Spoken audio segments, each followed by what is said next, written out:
ફરી એકવાર ધર્મ પરિવર્તનના પ્રયાસનો પર્દાફાશ થયો છે। સુરતના ડિંડોલી વિસ્તારથી આ મહત્વની અપડેટ સામે આવી છે। ખ્રિસ્તી ધર્મના મિશનરીઓ આ પ્રયાસ કરી રહ્યા છે।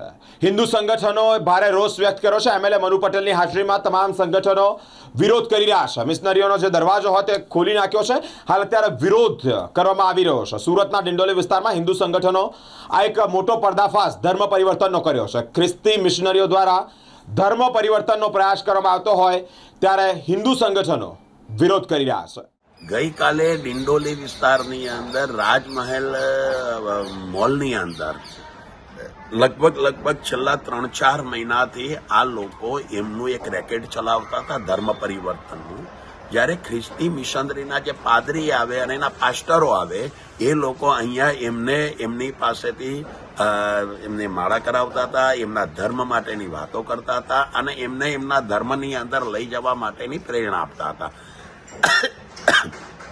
નાની મોટી લાલચો આપીને, એમને ફોસલાવી પહેલાવીને, એમને આપણા રાષ્ટ્ર વિરોધી વાતો કરીને, રામ કે કૃષ્ણ નથી, ગીતા કે કશું છે જ નહીં, બાઇબલ જ આપણું સર્વે સર્વું છે, ઈસુ જ આપણા ભગવાન છે, આવી મોટી મોટી વાતો કરીને, એમને લાલચ આપીને, નાની મોટી એમને પેલી શું કહેવાય રાહતો આપીને એ લોકોને પોતાના ધર્મ પ્રત્યે ખેંચવાની કોશિશ કરે છે। એ લોકોને ધર્મ પરિવર્તન કરાવે છે। છેલ્લા 3 મહિનાથી આ ડિંડોલીની અંદર આ લોકોની ખોફનાક એજન્સીઓ અને ખુફિયા એજન્સીઓ આ રીતે કામ કરી રહી છે। કદાચ મને લાગે છે અમે એક પકડી છે, કદાચ બીજી ઘણી દિશાઓમાં બીજી ઘણી બધી આવી એમની એજન્સીઓ હશે કે જે પાસ્ટરો જઈને એ લોકોને પોતાના વમળમાં ખેંચવાની કોશિશો કરે છે।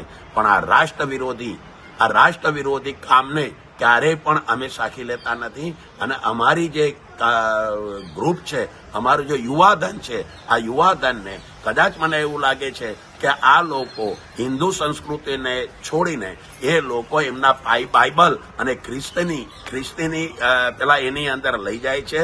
એવી દિશાના માટે અમે ક્યારેય પણ એમને બક્ષીશું નહીં, કારણ કે આપણા રાષ્ટ્રનો મામલો છે, ભારત માતાનો મામલો છે, આપણા સૌના હિતનો મામલો છે અને આ એક એવી પરિસ્થિતિ છે કે જ્યારે આપણા રાષ્ટ્ર વિરોધી તાકાતો જ્યારે આપણા દેશની અંદર, આપણા રાજ્યની અંદર, જ્યારે સુરતની અંદર જ્યારે ઊભી થાય છે, એમને નષ્ટ નેસ્ત અને નાબૂદ કરવાનું આ કામ આપણે કરવું જ પડશે।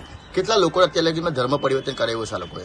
આ લોકોએ ગઈકાલે અમે 5-6 વ્યક્તિઓ, 7-8 વ્યક્તિમાં 2 વ્યક્તિ જતા રહ્યા છે, પણ એમાં 5 વ્યક્તિઓને પકડીને પોલીસ સ્ટેશનમાં લાવ્યા છે અને પોલીસ સ્ટેશનની હાજરીમાં એના પાસ્ટર, એની પત્ની, એની સાથેના એક વ્યક્તિ અને બાકીના 5 વ્યક્તિઓ અમારી સાથે ધર્મ પરિવર્તન કરવા વાળા છોકરાઓને અમે પકડીને ત્યાં લાવ્યા છે। આ લોકોને સમજાવીને, એમાં એક રાઠોડ પરિવારનો દીકરો હતો, એક મરાઠી પરિવારનો દીકરો હતો અને એક ઉત્તર ભારતીય પરિવારનો દીકરો હતો।